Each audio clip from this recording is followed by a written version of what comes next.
This boy is a weirdo. His father kindly made a pinwheel for him, but to his surprise, the son swallowed it.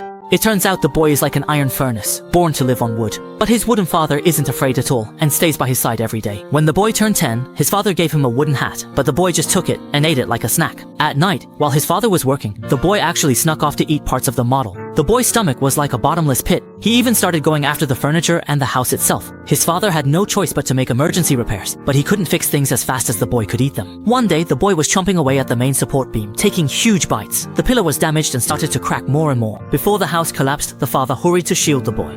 The house they'd lived in for 40 years was gone, and the father was deeply saddened. The boy held his hand, but the father just glanced at him, then walked to an empty lot, where he broke down in tears. The boy felt extremely guilty, believing all his father's misfortune was because of him. The next day, when the wooden father woke, he found his iron stove son was nowhere to be seen. Water leaked from the ceiling, making him very anxious, since his son was most afraid of contact with water. At that moment, he spotted a faint light on the mountaintop in the distance. Ignoring the danger, the wooden father braved the strong wind and struggled to climb up the mountain. When he reached the top of the mountain, he found his son in grave danger. The father rushed over immediately, unable to believe that his son would do something so foolish. The fire in the boy's heart had been extinguished, and the father desperately blew on the ashes, trying to rekindle the flame, but it was all in vain. After the storm passed, the father laid the boy flat on the ground and had him hold the pinwheel tightly. However, this unintentional action gave the father an idea for a way to bring his son back to life. The father modified the iron furnace, using the pinwheel to turn the gears. Amazingly, the boy woke up below. The clever father had saved his son, and the boy would never have to eat wood again.